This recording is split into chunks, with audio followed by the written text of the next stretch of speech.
Andy, I just want to get it out of the way. We need to get it out of the way. I don't want to talk anymore about it. We don't need to spend a 3x7 on it. Um, did you watch Joe Biden's press conference to the world last night? I did not. Okay, like many people probably did not. Or you turned it on in the first 5 minutes and he referred to Vice President Kamala Harris as Vice President Trump. Always a good way to start off your thing. Look, Andy, I don't care how like I've heard mixed reviews of it already. That was Joe Biden being the look. I don't fucking care. If he's your nominee, you're gonna lose. That's all I'm gonna say, Andy. Dave, for this Friday, I'm happy to leave it there. I'm happy to leave it there. Okay. And see, that was easy. We don't even have to go into much. Like the day the Democratic Party dies is when they finally make the decision that he's either staying in or getting out. Yeah. So all right. So let's end it there, Andy. Everyone can read about the about his speech. It was probably pretty good from most accounts, but it doesn't matter. Like it doesn't matter how good he is, and it doesn't matter how good he is going forward. He's 81 years old. He's going to be 86 by the time if he makes it thing. And again, I'm not wishing anybody dies. Please, Secret Service, don't come knocking on my door.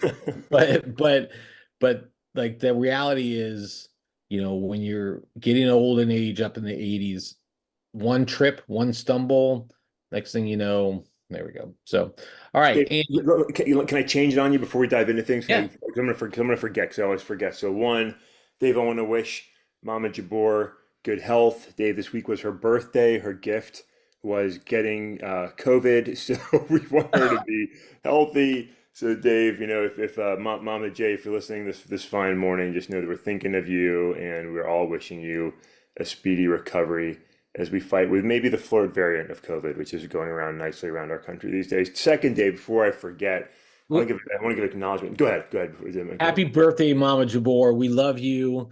I always cherish our days together. It was great seeing Mama Jabor at your lovely wife's birthday party last year, Andy. It was Yeah. so exciting to see her. So happy birthday, Mama Jabor. We love you.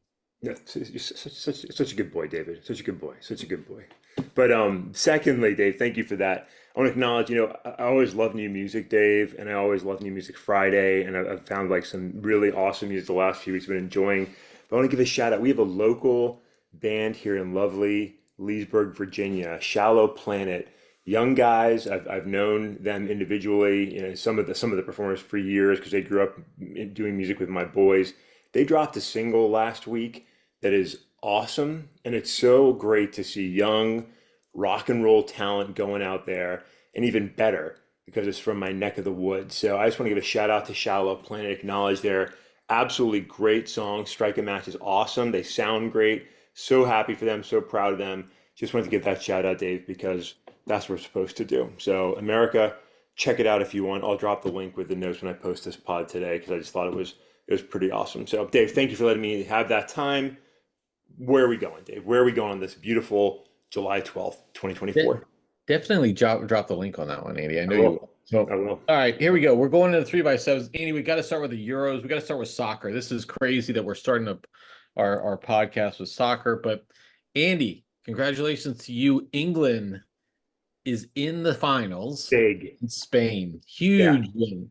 And, Huge. and look, for those who don't follow soccer a whole lot like me, England, obviously, one of the world powers for a lot of different ways.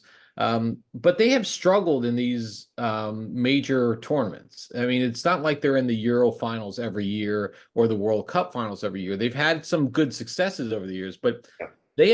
they've struggled over the last several years. And so here they are in the finals. How are you feeling as a fan, Andy? Dave, I'm so excited. It was if you didn't see the game, I mean, the goal was awesome. What's been great about England is they've been progressively getting better every game. Like they're coming out more aggressively, they're playing better soccer, they're passing better, they're shooting better. Gareth Southgate, and it's Gareth for those that aren't familiar, kind of a goofy name, right? Was really on the hot seat for not leading his team to greater success. And even during these matches, like I'm saying they're miserable because he won't put subs in, like just screaming for him to put subs in. But when he does, and the timing of it, huge success right now, today, he looks like a genius. The team is playing great. they've got a really tough match against Spain, who's playing great soccer. I mean, they're going to come out and try and score fast and often. It's gonna be a handful for England, but man, they're playing great. It's been so exciting. A great win. Some questionable moments when you go back. I mean, the Netherlands played some really good soccer. They could have won that game, but England got it, and now they're going to the finals against Spain. Last time they won a major tournament, Dave, 1966, right? As you're Yeah. alluding to there, which is just, I mean, crazy. So excited to see it Sunday. We're going to have a great Euro 2024 final in midday, and then Dave, there's going to be a really good Copa America final that same night. Yeah, very good Copa America final. Andy, let me tell you a little Copa America story. So I work in Uptown Charlotte, Yeah, and we call it Uptown, not downtown. It is Uptown Charlotte. So in the heart of the city, which is a great place to be. It's a beautiful city. Come visit Charlotte. A lot of great things. Their sports teams suck, but their city is beautiful. It's amazing. The Queen City is great. So I'm in like several meetings and like I have a window like kind of office area. So all of a sudden I'm hearing all this noise and I'm like, what the hell is going on down? Like, what's going on out there? yeah, And I start seeing these yellow jerseys and I'm like, are police out in riot gear? What like is this like because sometimes they'll wear those reflector yeah, shirts yeah. or like I'm like, what the hell is going on? There's people banging on things. There's a lot of the honking of the honking of the horns. I can speak today. I'm gonna Um, horn your honk, buddy. and I'm like, what the hell is going on? And sure enough, Andy, the the semifinals was in Charlotte, Uruguay Yeah, versus yeah, Colombia. Colombia wins this one 1-0. They played the whole second half, Andy, with 10 men. yeah, And they were able to hold off Uruguay. There were some amazing shots at the end there. Uruguay had several opportunities to tie it, and they yep, just couldn't get it done. But Andy, the story here is look, a great battle. And I will say 75% of that crowd were Colombian fans. They were yeah, is like yellow, a sea of yellow in that whole stand. But afterwards, Andy, the melee, I guess is what you may call it, is happened afterwards. The Uruguay players went into the stands and had some fisticuffs with some of the Colombian fans. Um, Kind of gives a rawness to the or like a down to it at the end of a really great game, but so it's disappointing to see, but exciting final coming up with them. Thoughts there, Andy? yeah. I mean, the Nunez thing was silly. Obviously that should never happen, right? He shouldn't have done it. It should never happen. Kind of entertaining in its own way too. But one, I've got to say, Charlotte's got a beautiful stadium. I mean, that was a beautiful stadium. Watching them play, I was like, that's great. The pitch looked great. Everything, like even though the crowd, like it just looked really good. And our American venues outside of Washington D.C., where except for Audi Field, the quality stinks. But around the areas around the rest of the country, like fantastic venues. And Charlotte looked spectacular on display there for America. And yeah, I mean, it was a great game. Colombia is now on a 28 game win streak. I think it's, let me make sure I'm right there. Yeah, 28 games. Their last loss was to Argentina, who they're going to play in the finals. And they're a strong team, man. They look really good. They're very capable. Like you said, playing a man down, they still played really well. And we're still aggressive at Yeah. times to score more. And they almost got it a couple of times. They're a very good team. But, as you watch the Euros and Copa going on at the same time, it's like watching two different divisions of football with two different Yeah. styles of play. You think back to the smash mouth NFC East of the 80s and 90s. Like Copa's a rough. Like it is rough soccer, a lot of manhandling, a lot of physicality. You go to Europe and they still have a lot of that, but it's different. There's a lot more finesse there. It's a lot more West Coast football, so to speak. Bill Walsh football. It's just interesting to see that contest. And if I recall, I think the Copa and Euro winners end up playing each other, which would be really fun to watch if that happens coming out of this tournament. I haven't checked to see if that's scheduled or not, but it's going to be a good match. But both those, again, the late game is the Copa Championship with Argentina and Colombia. Can Colombia keep their streak alive? Will Argentina, end their streak just where it started? It's going to be a fun one to watch. So, for soccer fans and non-fans, I think even just casual sports fans, you're in it for a treat on Sunday if you want to watch really two great matches, four great teams, in what's going to be, I think, two really great games. But go England, come on England! Can't wait to see him get the win there. And I don't care who wins Copa America. I think it's going to be a good battle. Well, yeah, for the casual soccer fans, I mean, the draws are Messi on Argentina and Ronaldo on Spain to the huge. No, Ronaldo, no. He's Portuguese, Dave. He already got banned. Oh, see, I But you've got messed a up. lot. You've got a lot of incredible players on Spain. You've got Okay, all from right. the My 16-year-old phenom to others. You got a lot of My incredible talent. my bad. But okay, Messi on Argentina, even though he's on the downward side of his career. So you got a lot of great stuff. And to your thing about the physicality, definitely physical. Yeah, like Germany tried to play very physical with Yeah, Spain, and yeah, Spain rolled over and cried because they got their ankles whacked a couple times, pissing off the German crowd and myself. I'll mind you, Andy. So, all right, good watching yeah. on Sunday for that. To get the double header of action as you go in. Andy, let's turn now to cinema, Andy. So just catching people up on the box office. You know, everyone knows my love for Inside Out 2. Andy, that movie has just performed like crazy. Yeah. It's over $1.2 billion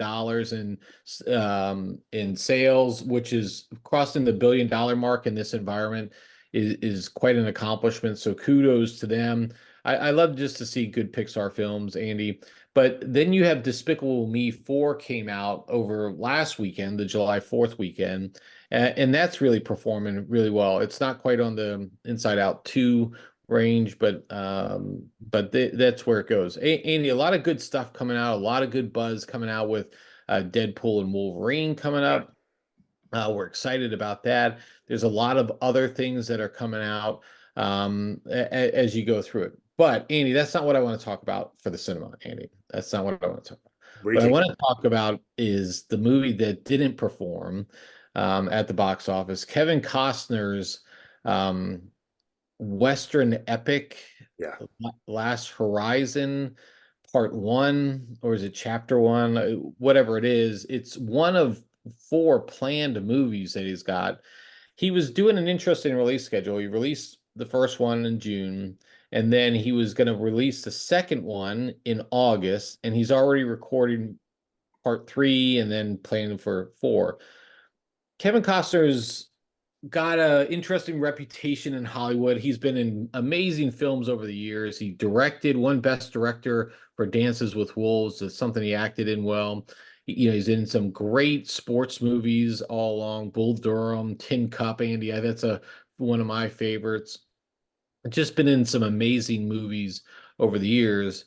He's tied himself to this Last Horizon epic, yeah, and it's not going very well. And I don't know. It's interesting to see a guy go all in on these type of things. Westerns just don't play at the box office anymore. That was a staple for me growing up, sitting with my dad yeah, on a Saturday watching some old westerns. John Wayne, huge Clint Eastwood in those westerns. I mean, a lot of great stuff out there. I'm afraid Kevin Costner might be sinking on his own ship there. yeah.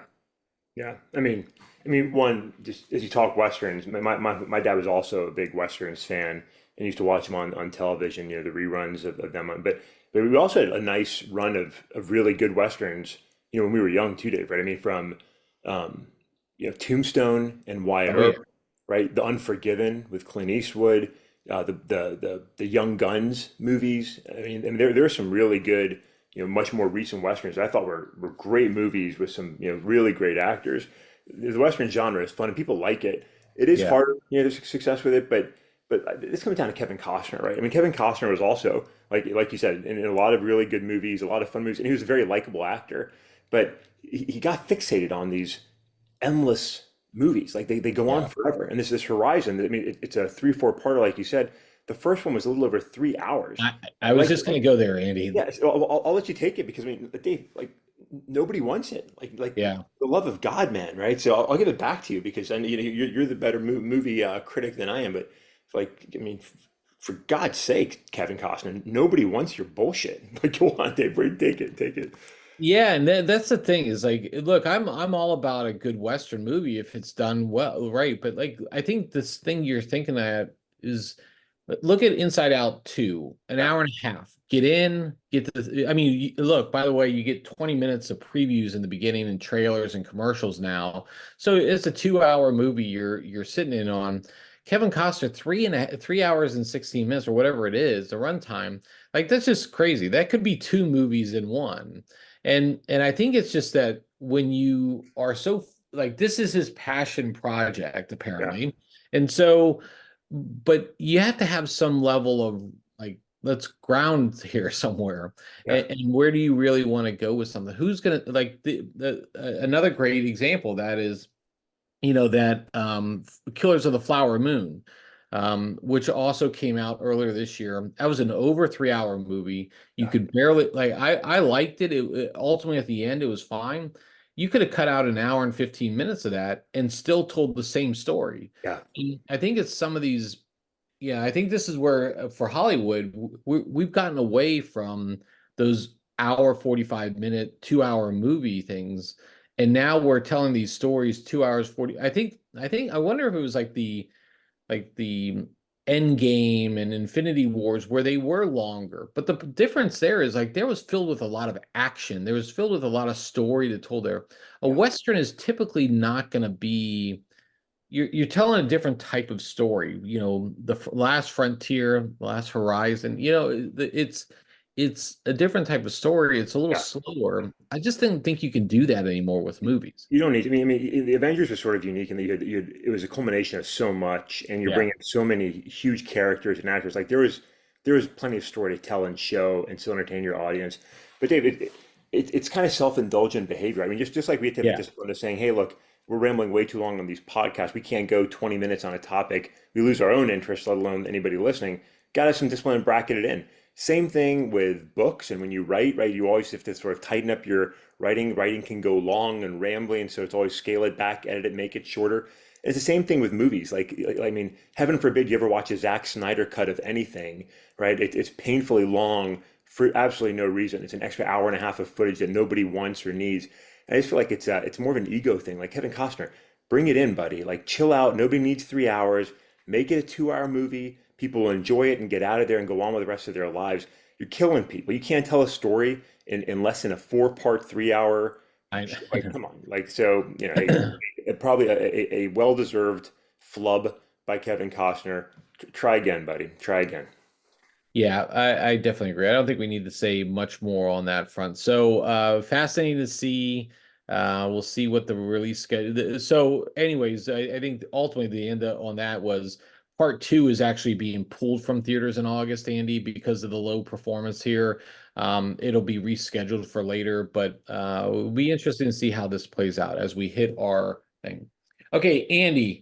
Let's get into our last segment. This is going to be the grab bag one because there's a lot of like other topics I want to hit on, but not in any great detail. Andy, I think the first one I want to go with is when we say something on this podcast, people listen, Andy. People listen. I'm just telling you, we talked about how congressional members need to put more rules and regulations around themselves and focus on themselves. Well, earlier this week, Andy, Wednesday, July 10th, there was a bipartisan, bipartisan. That means we had Democrats and Republicans agreeing to advance legislation, Andy, to ban, for lack of a better word, insider trading.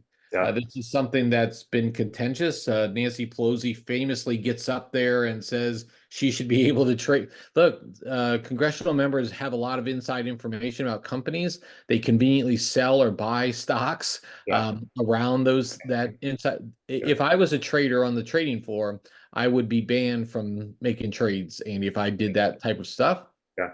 the financial markets have a lot of controls in place to prevent insider trading, and yet our politicians can do it at will. Andy, this is exciting legislation. What did you think when you saw it?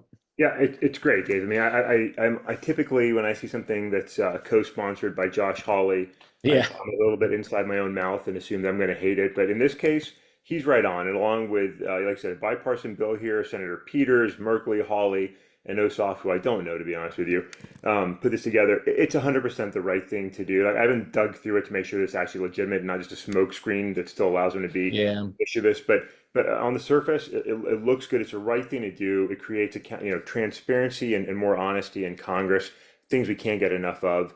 right? So I'm glad to see it. I applaud these gentlemen for bringing it up. It should pass, right? Like right now, it's been brought up, just like every now and again, terms are brought up and never got a committee. This needs to advance to the floor. It needs to be voted on. Let me see the senator that votes against this bill, and that's what needs to get bounced out of office. So I'm hopeful. I'm glad to see it. We need more accountability and transparency in Congress. What these senators and congressmen do is absolute garbage and disgraceful and corrupt. And so I hope that it goes away. So thank you, gentlemen, for bringing it up. I wish you success. Yeah, ditto here. Okay, Andy, moving to the next one. I guess we are talking more politics than I thought, but here we go. Here's another one, Andy. Virginia is proposing, or they're discussing, proposing, they're doing something around banning cell phones in the Yeah, classrooms, Andy. yeah. This is a huge thing. I can tell you, I know what my kids do in the classroom sometimes, because they tell us. I don't always approve of it. They want to ban cell phones in the classroom during education hours. I'm all for this, Andy. Where are you at? So I'm really mixed on it, Dave, to be honest. So this was something that I was relatively unaware of until just earlier this week when one of my neighbors, who's an educator, brought to my attention that our county was moving this direction to ban cell phones. And then right after, I saw that the governor put this executive order in place to limit or ban cell phone use in school. It's Dave, it's a trend that's going on around the country. We're seeing this I know in parts of California and elsewhere. We're seeing this. I appreciate the idea of it. A lot of it has been done over these summer months when parents aren't as engaged in what are, local legislative bodies, what are local school boards doing. Once people show up in the fall and kids are having to do whatever they end up having to do with their phones, and I don't think a lot of these define like how we're going to handle this. I think there's going to be a lot of pushback, right? Um, Phones are a distraction in the classroom. However, they're very like part of the classroom now, and part of what kids are used to, what a lot of loving helicopter parents are used to, being able to check on their kids all the time. And so not having that access could become an issue. So I tell you this, Dave, I see it. I'm not necessarily opposed to it. I don't know that I really agree with it either. I've got to sort of process a little bit further. But it reminds me every day that I'm glad that my sons are out of grade school, because I would not want to have to deal with this as a Yeah. father with kids in grade school. It's just a mess. And phones are a problem. COVID really messed things up there in a lot of ways, but I'm not sure it's going to work. So I'll leave it there.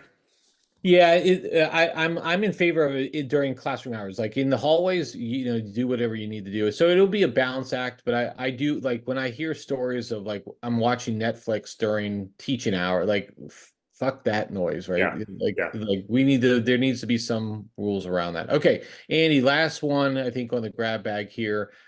We didn't talk about the Joey Chestnut not being in the July 4th Nathan's hot dog contest, because he was signed with Impossible Burger. And so the champion, he's been like, I think 17 years, 16 of 17 years or something crazy, wasn't there. First, what'd you think of that, Andy?